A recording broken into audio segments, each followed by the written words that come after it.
దసరా వచ్చింది. హోంవర్క్ రాసావా? ఇప్పుడు దసరా సెలవులు అయ్యే లోపల ఏదో రాస్తాను. నువ్వు వస్తున్నా నువ్వు హోంవర్క్లు రాసావా క్లాస్ వర్క్లు రాసావా నా బుర్ర తనుకో.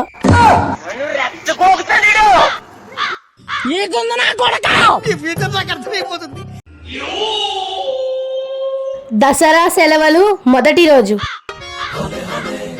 Homeworks class works projects. రెండవ రోజు homeworks class works.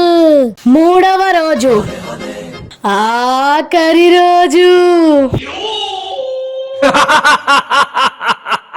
I'm waiting.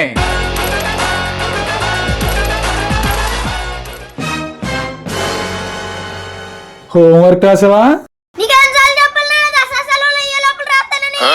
మీకు ఒళ్ళు కొవ్వెక్కేసి తిరగట్లేదు కానీ ఆల్రెడీ సెలవులు అయిపోయినాయి. దసరా వచ్చిందయ్యా. రాసావా? రాయలేదా? Soldiers, assemble.